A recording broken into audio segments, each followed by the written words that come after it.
자, 이제 3장 과수 재배의 입지 환경. 대표적으로 온도, 강수량 이런 건데요. 첫 번째 온도. 연평균 기온과 과수의 종류. 우리나라 지금 같은 경우는 사과의 비중이 큽니다. 여기서도 이제 사과에 대해서 많이 나타나는데, 자, 사과는 첫 번째 온대, 북부 온대 과수로서 좀 내려와서 별표시 보면 국내 여러 지역의 연평균 기온과 과수의 품질에 대한 설명. 요걸 잘 읽어보시고 이해를 하셔야 됩니다. 왜 그런지. 동해안이나 서해안은 수역의 영향으로 내륙에 비해 온난하다. 또 넓은 분지는 일교차가 큰 대륙성 기후로 과실의 품질을 좋게 한다. 일교차가 크면 클수록 과실이 품질은 좋아져요. 여기서 넓은 분지라고 했는데 이게 중요합니다. 넓은 분지. 그냥 일반 분지는 늦서리해의 피해가 날 확률이 좀 있어요. 그러니까 냉기가 정체될 수가 있기 때문에 꼭 넓은 분지여야 됩니다. 그다음에 이상 기온 현상은 해안 지역 중심으로 비교적 빠르게 진행되고 있다. 지금 엘니뇨 현상이라든가 이런 것들로 인해서요. 또 위도가 같아도 서쪽의 평지와 동쪽의 산간지 사이에는 표고에 따라 적어도 4도씨 이상의 차이가 있다. 위도가 같아도 온도 차이가 있다는 겁니다. 그러니까 예를 들어서 같은 위도에서는 기온이 비슷하다라고 나는 보기가 있으면 이거 틀린 보기라는 거예요. 네, 또 하나 중요한 것이 바로 이 적산 온도입니다. 적산 온도. 바로 요 기계가 바로 적산 온도를 재는 아주 기계입니다. 적산 온도가 어떤 것을 얘기하냐면 작물이 일생을 마치는데 소요되는 총 온량을 적산 온도라고 하고, 여기에서 온량 지수라고 하는 것은 월 평균 기온을 중심으로 한 적산 온도가 온량 지수예요. 이건 월 평균 기온입니다. 그다음에 유효 적산 온도가 차이가 뭐냐? 이건 일 평균 기온을 기준으로 산정되는 적산 온도.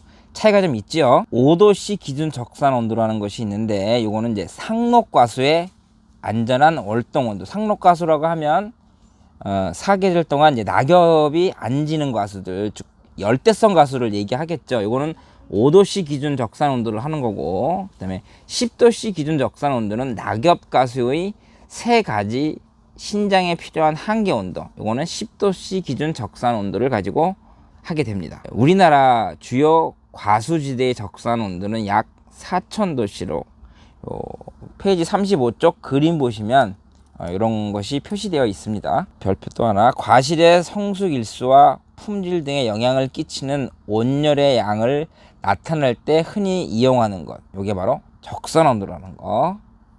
그다음에 또 지온 땅의 온도. 온도와 과수 생육, 최적 온도 이렇게 나오고요. 특히 이 온도는 주간과 야간의 차이가 디퍼런스가 하는 DIF, 요것이 차이가 좀 있을 때 과실의 품질이 좋아집니다. 온도 장애, 이제 저온으로 인해서 장애가 일어나는 것들이 있는데, 그 중에가 이제 동해. 40쪽 보시면요, 페이지 40쪽에 보시면, 자, 세 번째 줄을 한번 볼게요. 세 번째 줄이요. 동해를 예방하기 위해 가장 먼저 고려할 사항들이 몇 가지가 있어요. 자, 첫 번째가 그 지역에 적합한 과정과 품종을 선택하는 것. 자, 두 번째, 과다하게 결실이 되지 않도록 하며, 또 세 번째, 병충해나 태풍에 의한 낙엽을 방지하고, 네 번째, 배수 관리를 통해 과습을 방지해야 되고요. 다섯 번째, 시비를 합리화하고 강 전정을 피하고 분지 각도를 넓게 한다. 분지 각도를 넓게 한다에 밑줄 두 줄. 여섯 번째, 내한성 대목을 이용하기도 하고요. 밑에 줄에 보시면 지피나 거적 등을 쌓아주거나 또 수상살수를 해준다.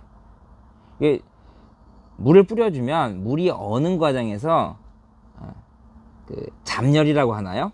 그런 걸로 인해서 이 수채가, 이 나무가 0도씨를 유지해 줄 수가 있어요. 우리가 더운 날 마당에 물을 쫙 뿌리면 수증기로 인해서 열이 같이 증발하는데 거꾸로 얼면서는 열이 생겨나요. 그래서 수상살수가 효과적이라고 볼 수가 있어요. 그다음에 두 번째가 요 이제 프린트물 다시 돌아와서요. 프린트가 두 번째가 늦서리해, 뭐 한자로는 상해, 서리상자 써가지고요. 자, 발화기와 개화기에 발생하는 동해. 이 늦서리해는 이 개화기에 많이 발생한다는 거. 이게 이제 어떻게 보면 치명적이죠, 나무한테.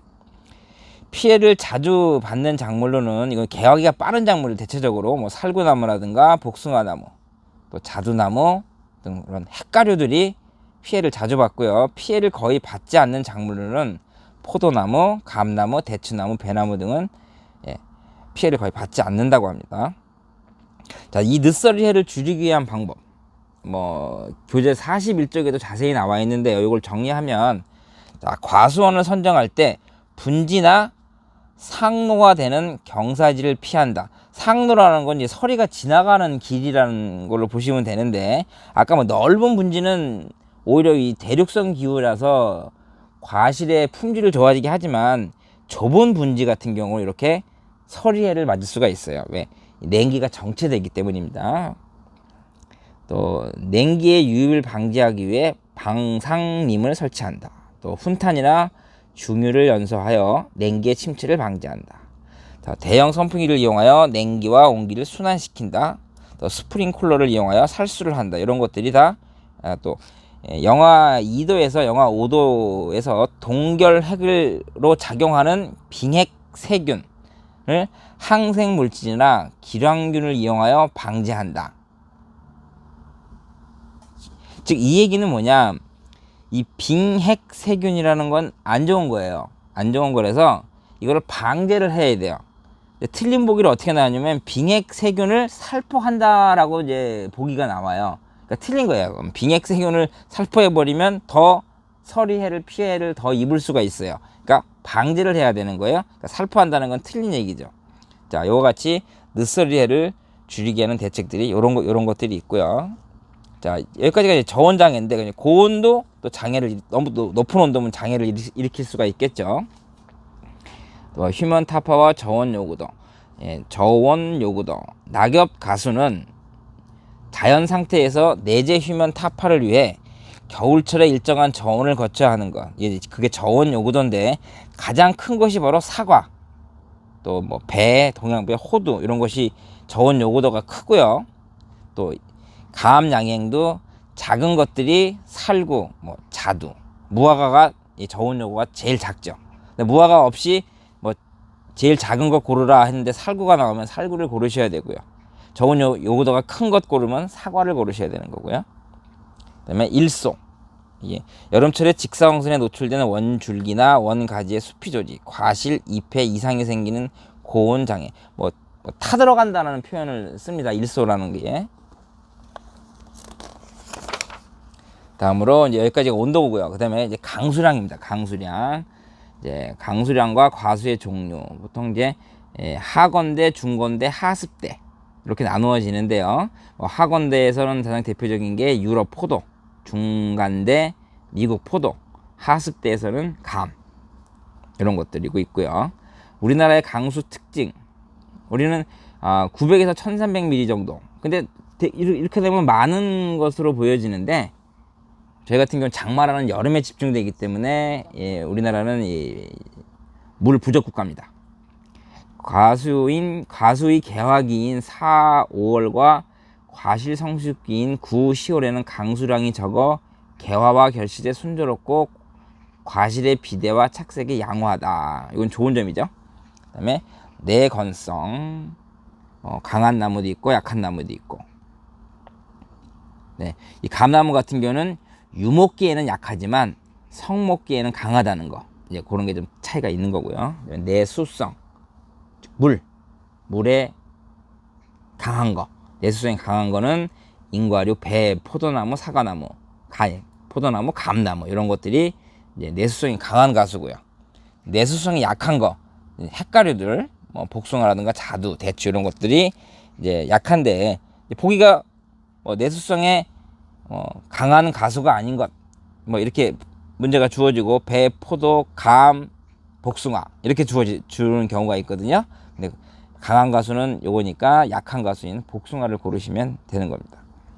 그 다음에 또 햇빛도 중요한 건데요. 이 과실 성숙기에 햇빛이 부족하면, 그때 부족하면 과실 착색이 불량하고 또 숙기가 지연이 되고 산도가 증가하게 되고 또 당도, 풍미, 비타민 C 함량이 감소하게 돼요. 햇빛이 부족하면 산도가 증가하게 되면 신맛이 나기 때문에 품질이 안 좋아지는 거죠. 그러니까 햇빛이 부족하지 않게 잘 관리를 해야 되고, 그래서 뭐 이게 인위적으로 하기가 좀 힘들긴 하겠지만은요. 그다음에 내음성이라는 건 이제 음지에서 이제 뭐 강하고 약하고 뭐 이런 걸 내음성이라고 하는데, 사과나무가 제일 약하고요. 내음성이 약하고, 그다음에 배나무, 복숭아나무, 포도나무, 뭐 감귤류, 감나무, 무화과 순입니다. 무화과가 제일 내음성이 세네요. 즉 이 얘기는 뭐냐면 사과나무를 심을 때 제식거리를 어느 정도 확보를 해야 된다는, 너무 제식 밀도를 좁혀버리면 지금처럼 음지가 지고 하기 때문에 안 좋거든요. 그 사과나무는 보통 이렇게 좀 널찍널찍하게 띄워놓고 재배를 하게 되죠. 그 다음에 일장과 또 바람도 있는데요. 이 과실은 초기에 종축 생장을 하게 돼요. 즉 길어지는 거죠. 일어나고 후기에 횡축 행장이 일어납니다. 그러니까 길어지는 걸 먼저 하고 그 다음에 폭으로 길어지는 거 횡축 생장을 하게 되고요.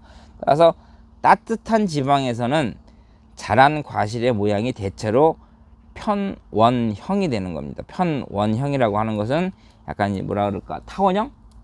이렇게 둥근거에서 약간 이렇게 벌어지는 것들, 이렇게 편원형으로 된다는 거 이거 알고 계시고요. 그다음에 토양에도 이제 여러 가지 이제 알아둬야 할 것들이 있는데, 이 화학적 성질에서 보면 염기 포화도가 60에서 80%일 때 과수 생육이 양호합니다. 염기 포화도 이제 아시죠?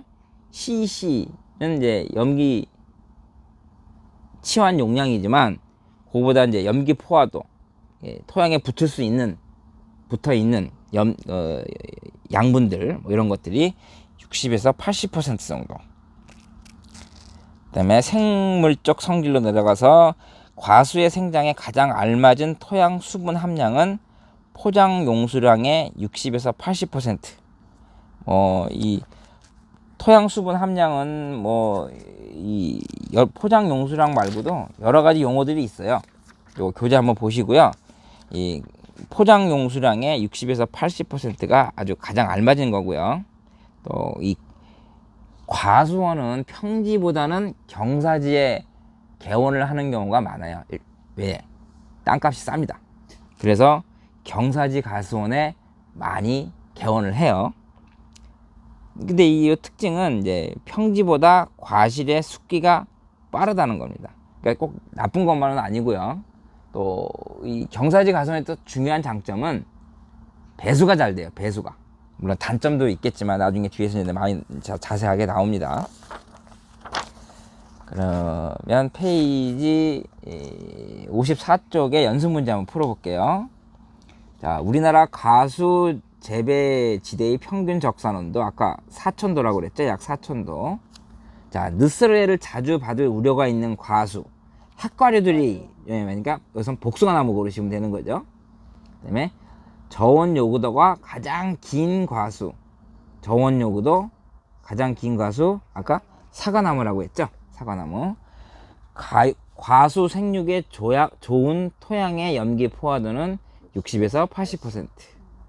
자, 늦설이해를 줄이기 위한 대책 맞지 않는 것. 아까 위에 1, 2, 3번은 다 했던 거예요. 근데 4번 보면 동결핵으로 작용하는 빙액 세균을 살포한다. 살포하는 게 아니라 방제를 해야 되는 겁니다. 답이 4번이 되는 거죠.